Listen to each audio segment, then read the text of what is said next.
sense. This has been good. Have there been any questions that I should have asked you that I have not asked you? Well, we haven't touched on sexual anorexia. Well, we kind of did, which is a huge problem for people with sex addiction. Quite often you'll see both. You'll see the sex addict act out and no one knows it yet, or he's not willing to do something about it. And the main complaint for a couple is, he won't have sex with me, or he's not interested, or he'll only do certain things, but if he knows that I want them, it's not going to happen. And she's furious, she's frustrated, she tries to dress, she tries to do this, she does all kinds of stuff. He's like yawning. Well, that's sexual anorexia also. He has lost interest in his partner, far beyond what the average couple would experience, because the need for stimulation is what he's after, not the intimacy. And so I think the sexual anorexia is also an intimacy, it's just a terror of intimacy. And not only a terror, or a revulsion against it, that it doesn't feel good. And the closest to intimacy a person can get is through the acting out and the fantasy then. So that, there's only one book on the subject by Patrick Carnes, Sexual Anorexia. And it doesn't really touch upon that type of sexual anorexia that a lot of my clients experience with their wives. Especially when they're acting out. They are not interested in sex with their wives, quite often. So the men have a lot of headaches. I remember I was sitting in synagogue with a friend who'd been married for, I don't know, about 30 years, and it's like he spots this blonde woman, and he says, "Oh, she looks like some famous actress, Nicole Kidman." I said, "Doesn't she look like Nicole Kidman?" And I said to him, "Friend, when I've been married for 30 years too, she'll look like Nicole Kidman to me."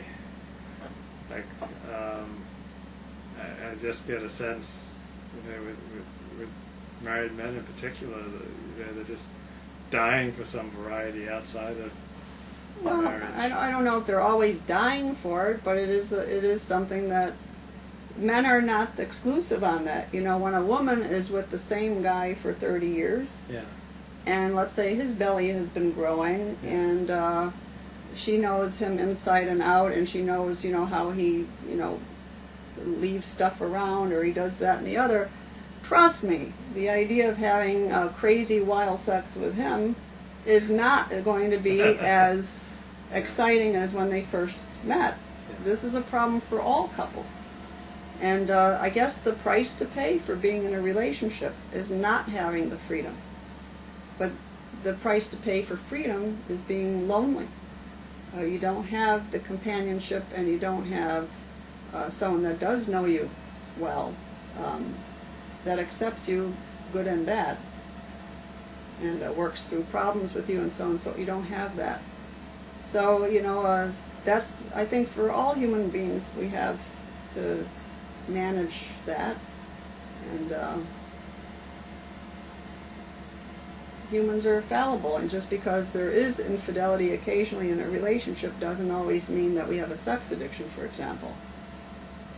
It means there's something going on in the relationship that needs to be addressed, and the ability for people to forgive and move on and communicate and work on things is key to keeping the marriage going.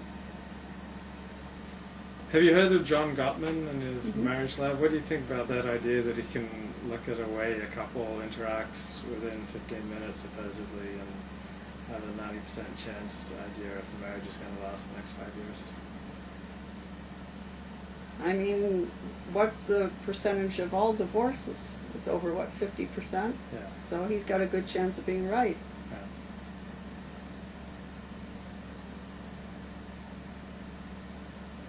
Yeah, it's just a fascinating idea, and I guess it just struck imagination in popular culture with Malcolm Gladwell's book called Blink, where he profiled that.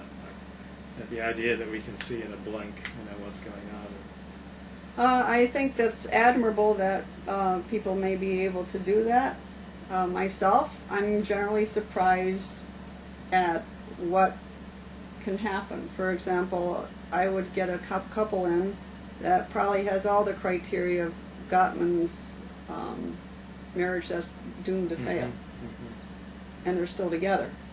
So it hasn't failed in 15 years. I wouldn't say it's a good marriage by any stretch of the imagination, but they haven't divorced. Yeah. So what do we call failure? A marriage that stays together that is horrible, or a marriage that's divorced? I mean, I don't know what you call failure here. Right. Okay, great. Anything